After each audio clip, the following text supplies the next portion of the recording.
Olá, gente querida do coração verde e amarelo, mais um Jornal Foco do Brasil, compromisso com a verdade. Mais uma vez perguntamos de qual lugar abençoado do Brasil ou do mundo você assiste a esta edição do Jornal Foco do Brasil. Conte pra gente, comente, deixe a sua opinião, é muito importante. Participe do chat ao vivo e veja se o sino de notificações está ativado. Gratidão pela sua atenção e vamos agora às notícias desta edição. O presidente Jair Bolsonaro, você viu, foi ao estado de Alagoas. Vimos que ele foi muito bem recebido. Sua chegada ao estado governado pelo filho de Renan Calheiros, o Renan Filho. A chegada com recepção por milhares de apoiadores brasileiros, mostrando que o governo Bolsonaro mantém a sua aceitação firme Brasil afora e também no Nordeste. Em Maceió, o presidente Jair Bolsonaro participou de uma cerimônia de entrega de 500 casas populares ali no bairro Benedito Bentes, em Maceió. De acordo com o Planalto, os investimentos beneficiarão cerca de 1.500 pessoas a um custo de 40 milhões de reais. Quem acompanhou a comitiva do presidente foi o político de Alagoas, presidente da Câmara dos Deputados, e um dos motivos, inclusive, de tanta repercussão aí do Renan Calheiros na CPI, raiva contra o governo, não é? Já que Arthur Lira é um adversário de Renan ali em Alagoas. Na vida pública, há aqueles que falam e há aqueles que fazem. Nós temos que saber diferenciar de governos que só falaram, a de governos que fazem, a de políticos que chegam em praça pública para só falar, a políticos que chegam em praça públicas que fazem. Na política, há aqueles que falam e que fazem. Os que falam muitas vezes parecem gigantes, mas são gigantes de pé de barro. Pois os que o sustentam é tão frágil e passageiro quanto a fala que pronunciam. Enquanto muitos falam e falam, continue, senhor presidente, pronunciando o único verbo que o povo precisa e que a história acredita e respeita, que é fazer. E o senhor vem fazendo pelo estado de Alagoas, pelo Nordeste do Brasil, pelo Centro-Oeste, pelo Norte, pelo Sudeste e pelo Sul. As falas passam, por mais bombásticas, pois no fundo são apenas palavras. As ações são para sempre, por mais discretas, pois no fundo são verdades que o tempo não pode negar. E Arthur Lira acompanhou a comitiva de Bolsonaro, entre outros políticos regionais e lideranças do governo. Durante a cerimônia de entrega das chaves das casas populares, o ministro do Desenvolvimento Regional, o Rogério Marinho, disse que em 2020 o governo federal entregou 450 mil residências e que este ano outras 400 mil serão entregues. E depois das polêmicas da CPI da Covid-19, quem foi lembrado pelos presentes foi o senador de Alagoas, Renan Calheiros. Tanto Marinho quanto o presidente Bolsonaro cutucaram o relator da CPI. Somente quem anda no meio do povo sabe reconhecer o seu valor. Eu fico muito feliz quando estou no meio de vocês. Isso sempre pautou a minha vida de parlamentar. Obrigado, Alagoas, obrigado, Maceió, obrigado, meu Nordeste. Meu amigo Arthur Lira, velho colega de parlamento brasileiro, já fomos do mesmo partido, Partido Progressista. E hoje você está na Câmara pela graça de Deus. Realmente você tem sido excepcional naquilo que o Executivo lhe pede. E digo mais, Executivo e Legislativo não são dois poderes, não. É um poder só, porque um depende do outro, um nasceu para o outro. E graças a Deus, o Brasil hoje tem Arthur Lira na presidência daquela casa. Vocês gritaram muito Tarcísio aqui. Mas fique sabendo que ele está namorando com São Paulo. Pode ter certeza, o Tarcísio está se descobrindo para a política. É um tremendo gestor. É um homem com excelente formação moral, familiar e profissional. nos dará ainda muitas alegrias em nosso Brasil. E eu que agradeço ao Tarcísio pelo trabalho que ele faz lá em nosso ministério. Meu amigo, prezado Pedro Guimarães, da Caixa Econômica Federal. A Caixa lá atrás, com aquele ladrão de 9 dedos, dava prejuízo. Em nosso governo, com a liberdade que você tem, mais que lucro, ela traz benefícios para todos nós do Brasil. Dizer a vocês que não tem preço ser recebido com o carinho e o calor de vocês, como tem ocorrido em qualquer ponto do nosso Brasil. Não queremos fama, não queremos sucesso.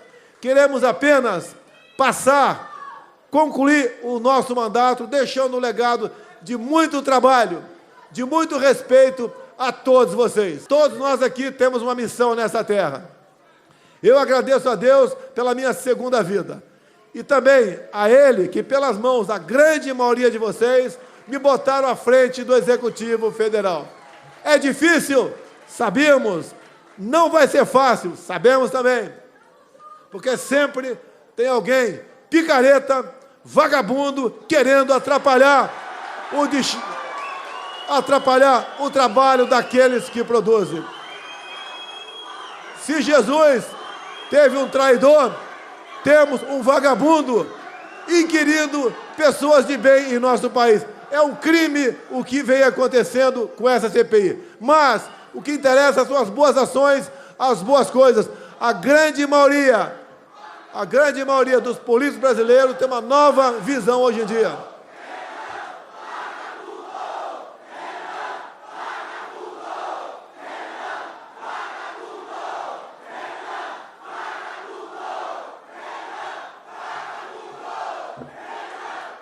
O recado que eu tenho para esse indivíduo: se quer fazer um show tentando me derrubar, não fará. Somente Deus me tira daquela cadeira. E após as entregas aí das casas, o presidente Bolsonaro então se dirigiu ao complexo viário BR-104 e BR-316 para inaugurar um viaduto que pretende dar mais fluidez e segurança aos motoristas da região. E de acordo com a Confederação Nacional do Transporte, a BR-316, que liga os estados do norte ao nordeste do país, é a que apresenta maior número de vidas perdidas por acidentes em todo o país, gente. Segundo o ministro da Infraestrutura, Tarcísio Gomes de Freitas, foram investidos 77,4 milhões na obra, por onde passam diariamente mais de 50 mil veículos. E de Maceió, o presidente Jair Bolsonaro seguiu para o interior de Alagoas, onde acionou o dispositivo do quarto e último trecho do Canal do Sertão Alagoano. O local fica no município de São José da Tapera, tem 30 quilômetros de extensão o canal e vai abastecer com água do Rio São Francisco as casas de 113 mil pessoas que vivem na região. Nos últimos 2 anos, essa última etapa do empreendimento recebeu, gente, mais de 178 milhões de reais em investimentos federais. O voto impresso tem nome, né? Mãe é a deputada Bia Kiss, lá de Brasília. O pai é o Arthur Lima, que falou a comissão no dia de ontem. Parabéns, Arthur. É um prazer estar do teu lado aqui. Amigo do Nordeste, realmente não tem preço estar no meio de vocês e ser recebido dessa forma. Confesso que não tenho palavras para demonstrar tamanha gratidão e satisfação. Muito obrigado a todos vocês. Deus me deu a segunda vida e vocês, pelas mãos deles, me deram esse mandato. Eu só quero servir a todos vocês. Podem ter certeza, vocês têm um presidente que está ao lado do povo. Povo esse a qual nós devemos lealdade absoluta. Estamos juntos para o que der e vier. Ninguém ousa a cor da nossa bandeira ou tolher a nossa liberdade. Esta obra aqui no nosso estado de Alagoas é mais uma das tantas que, graças a Deus, estamos conseguindo concluir ao longo do nosso mandato. Obras que pareciam infindáveis, mas com a equipe de ministros competente, como aqui o Rogério Marinho, no MDR, o nosso grande ministro do Rio Grande do Norte, estamos conseguindo fazer isso aí.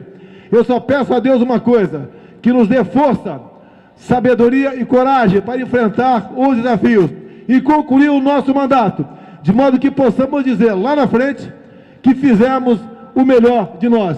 Vocês merecem, vocês são realmente homens e mulheres que sofrem com a seca no Nordeste, mas isso aos poucos está sendo ficado para trás. Muito obrigado a todos vocês e até uma nova inauguração, se Deus quiser. E a cada visita que o presidente Bolsonaro faz, gente, é visível que os brasileiros têm grandes expectativas em relação ao trabalho dele e libera um apoio incondicional, respeito e carinho como poucos políticos da história do Brasil tiveram. Em um momento onde sabemos, é um momento extremamente difícil para qualquer país do mundo, não é diferente no Brasil. Temos muitos desafios, temos questões importantes que o povo sente na pele e sabe que diferenciar o que vem desse momento atual da história, da pandemia, e o que é realmente algo que poderia ter sido feito melhor pelo governo, de repente. Enfim, o povo compreende o presidente e acredita que ele não tem culpa em muitos problemas que hoje enfrentamos em um momento terrível da história humana, da humanidade, não é? Então tem essa compreensão a um presidente, a um político, como poucas vezes vimos na história. Da mesma forma, o carinho, o respeito, a admiração.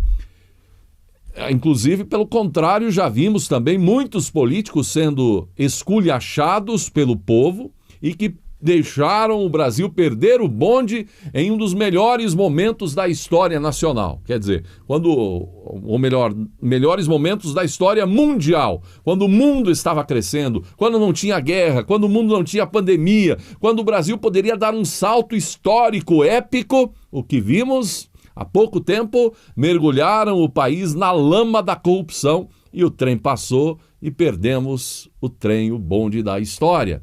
E então também a corrupção em outros momentos, e o povo brasileiro com o que? Repulsa contra determinados políticos. E então temos essa pesquisa, Datafolha, agora, não é? Que aponta uma suposta vitória de Lula no segundo turno.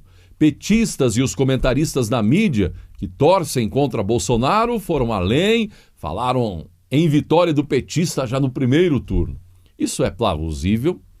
Demonstra uma realidade do momento? Vale lembrar que a Folha de São Paulo fez essa pesquisa em que repete resultados da eleição presidencial de 2018, quando pesquisa também por ali dava como certa a vitória de Haddad, candidato do PT, não é? Dessa vez, os números da pesquisa foram contestados por apoiadores de Bolsonaro nas redes sociais e celebrados por opositores. Dessa vez, o Instituto dá uma vantagem de quase o dobro de votos ao petista, que já foi condenado, preso, com a ajudinha da justiça, agora aguarda de novo novos julgamentos, está aí se posicionando como candidato. Será que é essa a realidade? Curioso é perceber que, para esse momento, pesquisa não diz absolutamente nada. Ou diz? Se diz, apenas grita alto que o resultado apresentado é muito diferente da realidade que os fatos mostram, incluindo essa passagem de agora do presidente Bolsonaro por Alagoas. Os institutos de pesquisa, ao modo brasileiro, ainda resistem, até quando não se sabe, mas o Ibope já foi, e aquele convite dos outros candidatos que deveriam fazer o mesmo que Bolsonaro está fazendo. Tentar andar no meio do povo. A CPI da Covid-19, gente. A quinta-feira foi de depoimento do ex-presidente da Pfizer no Brasil, Carlos Burilli, que afirmou que propostas foram feitas a partir de agosto de 2020 para iniciar negociações de compra do imunizante pelo governo brasileiro, mas que só em março deste ano a empresa julgou ter condições jurídicas para efetivar o contrato, e da mesma forma o governo. Foi isso. e é uma informação muito relevante e que o brasileiro precisa saber. Foi exatamente isso que respondeu Carlos Murilo, ex-presidente da Pfizer, ao ser indagado pelo senador Marcos Rogério. E repare também que a oposição só propaga a informação de que teríamos vacina da Pfizer ainda em 2020, conforme era a ideia inicial da empresa lá em agosto, mas que a vacina só foi aprovada no país de origem na metade de dezembro. Ou seja, seria impossível entregar vacinas da Pfizer no mesmo ano para o Brasil.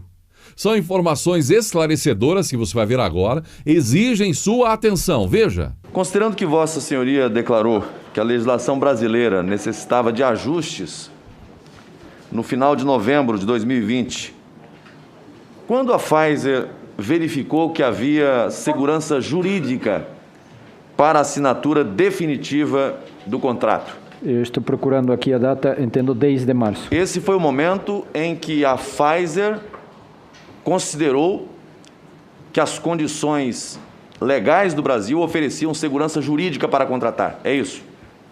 A Pfizer e o Ministério da Saúde, sim. Antes disso, tanto a Pfizer quanto o Ministério não consideravam haver segurança jurídica para contratar. Confirmo. Vossa Senhoria pode confirmar a esta CPI em que momento foi possível avançar definitivamente nas negociações a par das condicionantes do governo brasileiro e das manifestações jurídicas pela assessoria jurídica do Ministério da Saúde, AGU e Controladoria Geral da União? Uma vez que as condições de segurança jurídica foram atingidas com o pronunciamento da medida do projeto de lei 14123 do 10 de março. Então, quem tenta afirmar que o Brasil deveria ter assinado antes disso, mente ao país.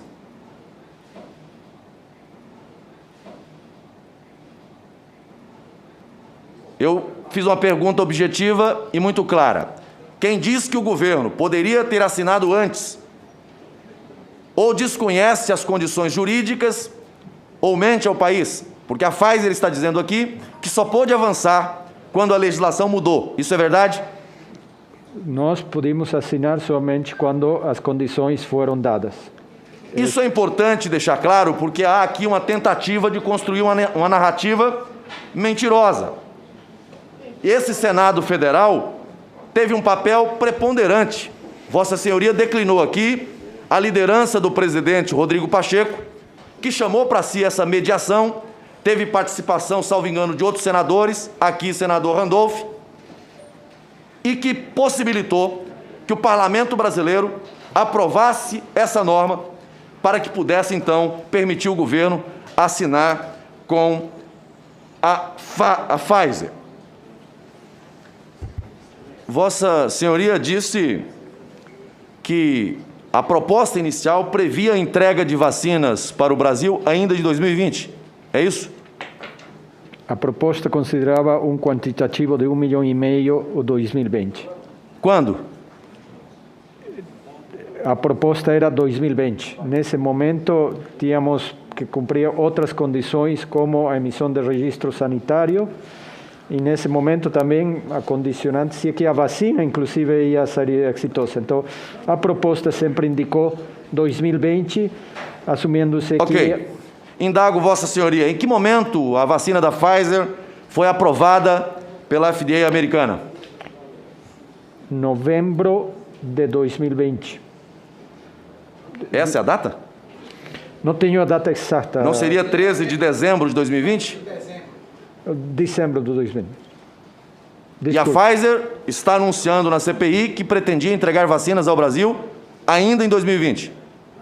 A oferta considerava isso, sim. A Pfizer pretendia...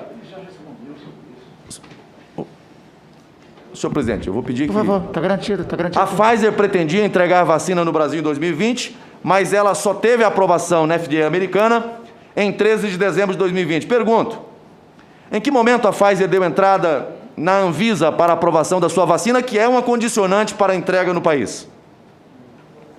Não tenho a data exata, senhor senador, mas tem que ter sido depois da aprovação da FDA.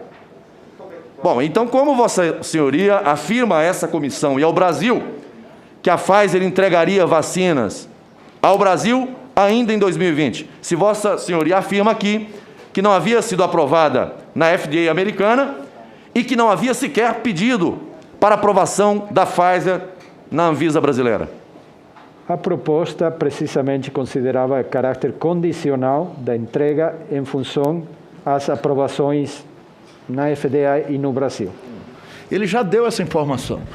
É que eu estou querendo confirmar aqui, relator, e é importante que Vossa Excelência procure, com bastante atenção, observar o que está sendo dito. Porque o que foi anunciado aqui é que seria entregue vacina em 2020, sem que ela tivesse sido aprovada ainda na FDA americana e sem que houvesse pedido de aprovação na Anvisa brasileira. Veja que Vossa Senhoria não está aqui na condição de acusada. Eu, muito respeitosamente, estou dirigindo a Vossa Senhoria e não em razão de qualquer outro ato. É porque há uma narrativa sendo construída nessa CPI que quer conduzir a opinião pública brasileira a entender que o governo brasileiro boicotou a chegada dessa vacina para os brasileiros. É só por essa razão que estou insistindo com Vossa Senhoria com relação a essa questão das datas. Então, fico aguardando a confirmação do momento exato em que essa vacina chegou. Já vou partir para o final, para a minha conclusão, senhor presidente. Apenas fazendo constar aqui que, reiterando, que nas primeiras tratativas o debate era sobre a vacina e sobre aspectos técnicos da vacina. Só no segundo momento é que partiu para o campo jurídico, legal. E nesse campo, a CGU, a AGU e a assessoria jurídica do Ministério da Saúde emitiram pareceres recomendando a não assinatura desse contrato em razão de cláusulas que no Brasil são consideradas cláusulas leoninas. E aí eu trago aqui apenas essas cláusulas e concluo, não faço mais perguntas. Primeiro, o que é uma cláusula leonina, para quem nos acompanha? Uma cláusula leonina é um dispositivo contratual estabelecido unilateralmente por uma das partes do contrato que prejudica os direitos da outra parte, normalmente valendo-se de uma situação de assimetria na negociação. No caso, a Pfizer é uma das poucas fornecedoras das vacinas e o Brasil precisava vacinar a sua população para superar a pandemia.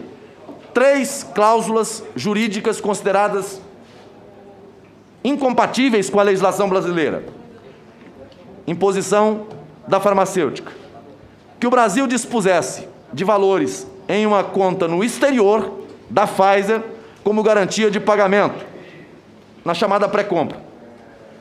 Que qualquer questão contratual fosse julgada em um tribunal de Nova York, nos Estados Unidos. E que o Estado brasileiro assumisse a responsabilidade por eventuais efeitos colaterais da vacina.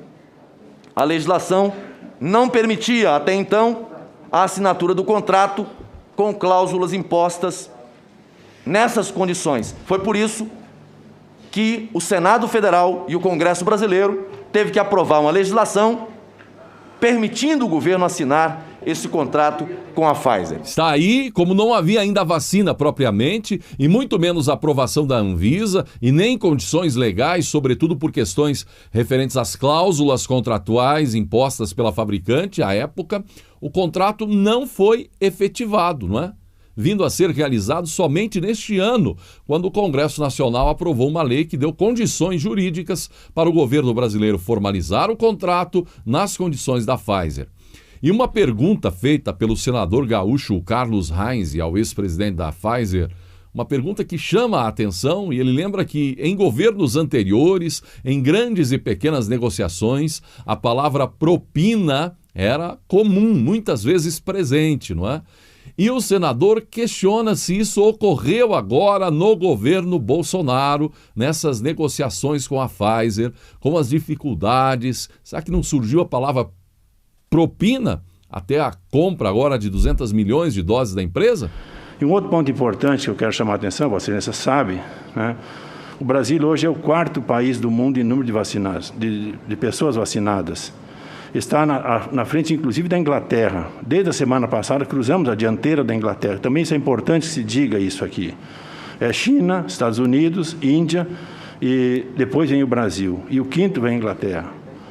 Então, isso é importante, porque assim, o Brasil não está prevaricando e já comprou quase 600 milhões de doses, inclusive da vossa empresa, são 200 milhões de doses que foram adquiridas pelo governo brasileiro. Não sei quanto tempo Vossa Excelência está no Brasil, mas foi muito questionado por colegas senadoras, senadores aqui que falavam, em cima se havia bola, propina. Eu não sei se o senhor está ouvindo falar que no governo Bolsonaro essa prática não existe. O que nós ouvimos há algum tempo atrás, em outros governos, e eu estou 20 anos na Câmara, agora 2 anos no Senado, e Vossa Excelência já confirmou aqui várias vezes que não ouviu ninguém lhe fazer proposta em cima disso. Então, bem clara essa posição, que não houve, no caso, intenções nenhuma em cima de pedir alguma vantagem econômica por parte de algum funcionário de qualquer ministério. O senhor fez reunião no Ministério da Saúde, fez reunião no Ministério da Economia, fez reunião na SECOM, várias reuniões que Vossa Excelência fez, e também os membros da sua empresa que contataram o governo brasileiro.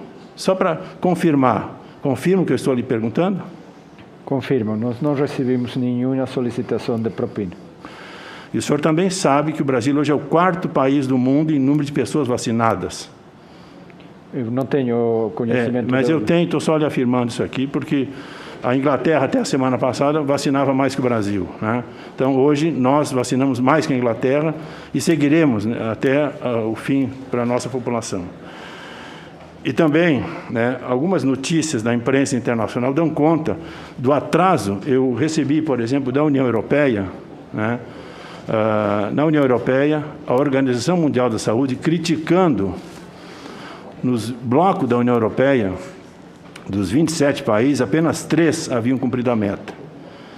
E as críticas são por atraso da AstraZeneca, Oxford, e também da própria Pfizer. Vossa Excelência confirma isso? Não posso confirmar, eu não tenho conhecimento disso. Essa empresa é uma das mais respeitáveis empresas do mundo. Eu sei. É uma das mais relevantes plantas industriais. O que Vossa Excelência está chamando a atenção, isso é uma coisa que traz claros prejuízos comerciais à empresa. Essa comissão não pode permitir isso. Eu só estou comentando, senhor presidente e senhor relator. Eu não estou desmerecendo a empresa. Não estou desmerecendo a empresa. O que eu estou falando é que nós não podemos comprar de qualquer jeito, e assim foi feito aqui no Brasil. O governo brasileiro é um governo responsável, diferente do que Vossas Excelências, muitos que me antecederam, estão falando aqui dentro. O presidente Bolsonaro, diga o que disser, mas é um presidente sério, não tem esquema no seu governo.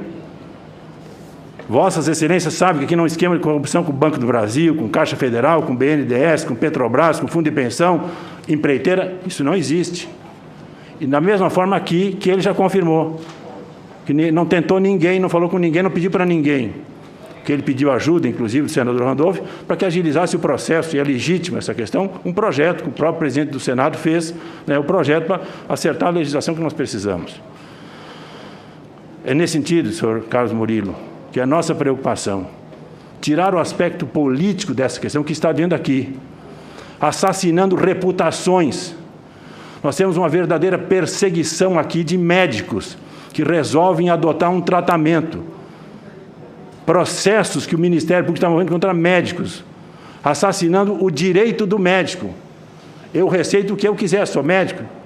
Estou exemplificando, se fosse, senador Girão. Mas, infelizmente, não é o que ocorre no Brasil. Por quê? Por causa dessa demonização que Vossa Excelência sabe, começou nos Estados Unidos com Trump, quando ele disse que combateria a ivermectina com cloroquina depois de um cientista francês, Didier Raoult. Cientista, não é qualquer pessoa. De outras autoridades, Prêmio Nobel de Medicina falando, não é qualquer pessoa, que diziam que combateriam. E sabe também o interesse da Big Pharma, onde a empresa de vocês está presente nesse processo. Ok? Legítimo, são negócios que existem.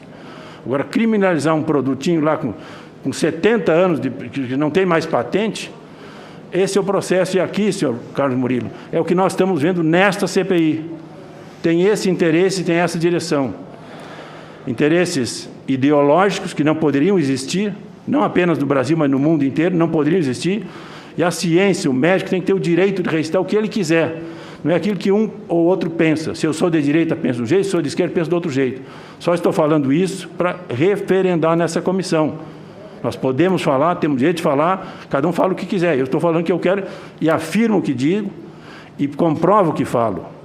Pois é, a oposição e a torcida do contra aproveitando as informações que já eram de conhecimento público para fazer politicagem com a parte que a eles interessa.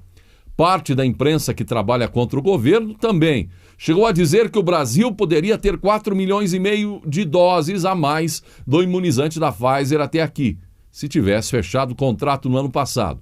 Mas não citam que isso seria uma hipótese, não citam que existia propriamente a vacina, ou que não existia a vacina propriamente, que as cláusulas contratuais, a mudança da legislação que só aconteceu neste ano e que o próprio ex-presidente da Pfizer diz que só agora, em março, houve essa segurança jurídica para ambas as partes efetivarem o contrato, como de fato foi efetivado.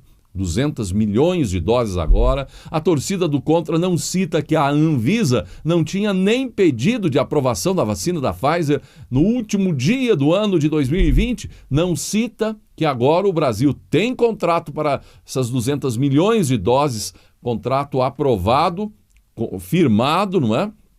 E também a vacina aprovada pela Anvisa. Não cita que já recebemos 2,2 milhões de doses, não cita a dificuldade de armazenamento em baixíssimas temperaturas, não cita que outros países como a Itália tiveram e estão tendo problemas com atrasos relevantes na entrega pela Pfizer, e não cita que o Brasil hoje é o quarto país do mundo que mais vacinou em números absolutos. O único interesse é atacar o governo e, se possível, derrubar Bolsonaro. Ou alguém acha mesmo que a oposição se preocupa mesmo com vidas, depois de toda a roubalheira que realizaram neste país, depois de toda a corrupção que vimos nas últimas décadas, bilhões de reais desviados que poderiam estar salvando vidas, não só nessa pandemia, mas ao longo das últimas décadas? Agora, gente, o homem das polêmicas na CPI, o relator Renan Calheiros, quis comentar sobre a viagem do presidente Bolsonaro ao estado dele, estado de Calheiros, Alagoas, e deu confusão, porque foi tido como um comentário político no meio da CPI. O doutor Carlos Murilo, me parece que queria um intervalo de 5 minutos. Ou pode continuar? Presidente, antes, porém, eu queria só informar rapidamente que vejo na imprensa que o presidente da República embarcou em avião presidencial para Alagoas para inaugurar a obra já inaugurada. E para me atacar presidente, pessoal... qual é a pertinência desse tipo de comentário, presidente? Me perdoe. Qual a pertinência da comissão? comissão? Informação. Uma pessoa aqui que estão com a presidente, pessoa depondo... eu estou dando a informação. Presidente, pelo amor de Deus. Repetindo. Presidente, eu quero dar uma informação à comissão. Por favor. Presidente, Relator, vejo na imprensa... a relatoria, que é melhor. Vejo na imprensa e queria trazer essa informação. Qual é a pertinência... Vejo na imprensa que o presidente da República embarcou para Alagoas no avião... Qual é a pertinência? Pertinência é a aglomeração. Senador Randolfo, vamos assume a presidência... Presidente, eu estou... Presidente, para uma comunicação à comissão rapidamente. Essa sua comunicação não tem pertinência nenhuma. Senador Ciro, esse não é o Ciro que eu conheço. Isso comprova. Esse não é o Ciro que eu conheço e admiro. Presidente. Isso comprova a natureza política dessa CPI, infelizmente. Vamos suspender durante 5 minutos, senador relator. Gente, é muito blá blá blá para tentar pegar o governo, pouco resultado, muita gente vivendo aí com salários de 30, 40 mil por mês, pagos com nosso dinheiro, para pouco ou nada de resultado de fato, a não ser politicagem.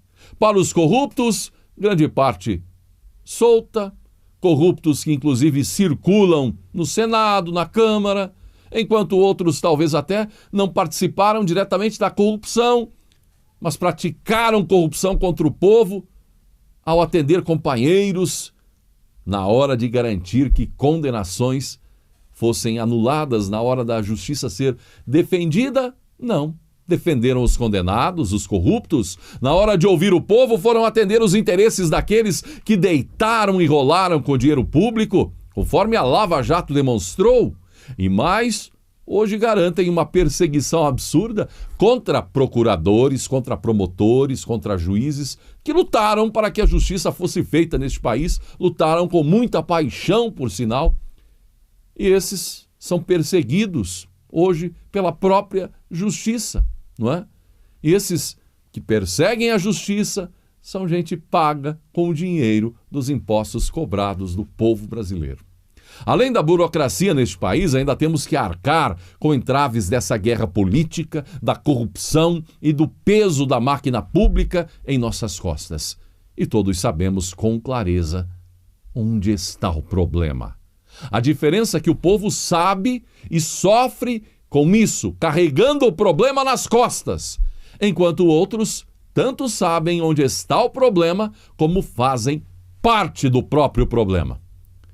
Mas depois das declarações do presidente da Pfizer, o próprio presidente Jair Bolsonaro se pronunciou a respeito.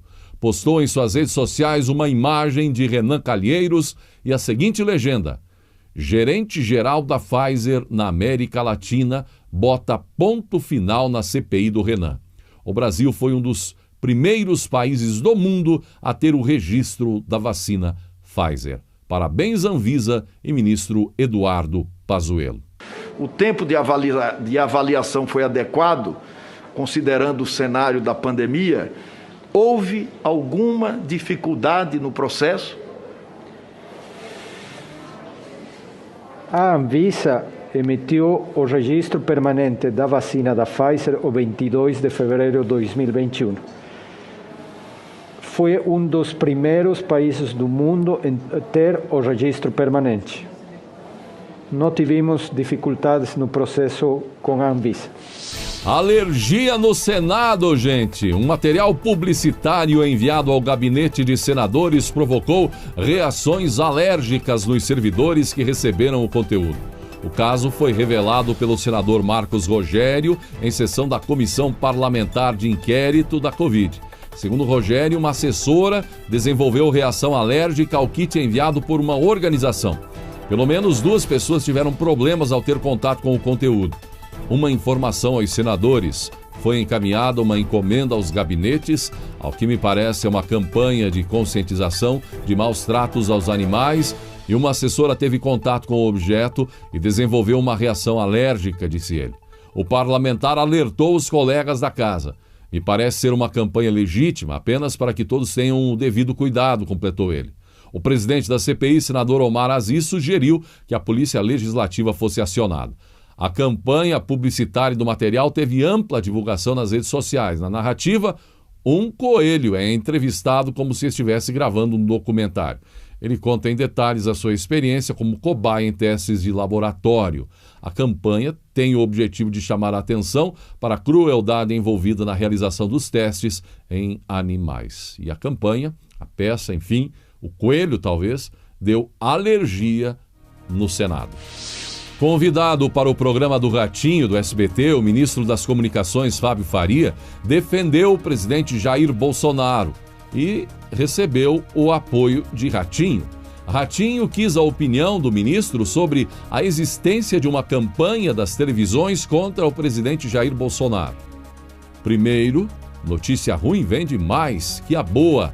E às vezes as pessoas pensam só no financeiro, nos cliques.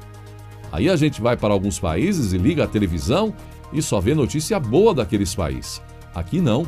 Procuram tudo de ruim no Brasil e tudo que tem de bom nos outros países. Sai o que tem de bom nos outros países na televisão e o que tem de ruim no nosso país também. Isso deixa as pessoas sem esperança, justificou. Ratinho então contou que pediu às emissoras da Rede Massa FM, que ele é proprietário, para falar bem do Brasil. Eu dei uma ordem nas minhas emissoras de rádio. Notícia boa para animar o povo. Eu fico impressionado com essa ponte do Acre, aquela ponte que encalhava caminhões, a ponte Brasil-Paraguai, tanta coisa acontecendo e isso não é mostrado na televisão. Eu quero abrir um quadro no meu programa todo dia, só com notícia boa, disse Ratinho. Agora foi, gente. O presidente da Câmara, Arthur Lira, instalou a comissão especial para analisar a PEC 135/2019, chamada de PEC do voto impresso auditável. A PEC é de autoria da deputada Bia Kicis e teve a sua constitucionalidade aprovada em dezembro de 2019 pela Comissão de Constituição e Justiça da Casa. O texto prevê a inclusão de um artigo na Constituição Federal para que na votação e apuração de eleições, plebiscitos e referendos seja obrigatória a expedição de cédulas físicas conferíveis pelo eleitor a serem depositadas em urnas indevassáveis para fins de auditoria. E o deputado federal Alexandre Frota denunciou a também deputada federal Carla Zambelli à Corregedoria da Câmara dos Deputados, gente. De acordo com o deputado Frota, Zambelli teria invadido a sessão da CPI da Covid-19 de maneira arbitrariamente e agressiva, interrompendo os trabalhos para apoiar o depoimento do ex-secretário de Comunicações do governo, Fábio Van Garten. A denúncia foi feita por quebra de decoro parlamentar e afirma que os senadores acusam Zambelli de tentar intimidar os trabalhos da comissão. No texto, Frota também reclama sobre a presença da deputada na audiência, argumentando que ela não é senadora ou nem faz parte da comissão. Frota ainda chamou Zambelli de barraqueira. O detalhe é que no momento em que Zambelli esteve na sala da audiência, conversou com alguns senadores, naquele momento estava em um intervalo, a CPI estava paralisada em sua audiência. E depois de toda a coragem que Siqueira Júnior tem demonstrado em seu programa, alguém acha que ele passaria barato contra a torcida, em relação à torcida do contra? Agora tem um pedido, gente, de prisão contra Siqueira. O Ministério Público de São Paulo avalia um pedido de prisão preventiva contra Siqueira Júnior, apresentador do programa Alerta Nacional da Rede TV, pela prática do crime de homofobia em seu programa. O Ministério Público de São Paulo avalia um pedido de prisão contra Siqueira e o pedido tem essa função de investigar isso, colocar ele em prisão preventiva. Você consegue imaginar o Siqueira preso por esse motivo? A ação foi protocolada por um cidadão ativista LGBT e suplente de deputado. Chegamos ao final desta edição do Jornal Foco do Brasil, gente. Gratidão pela sua atenção e que Deus abençoe a você e a sua família.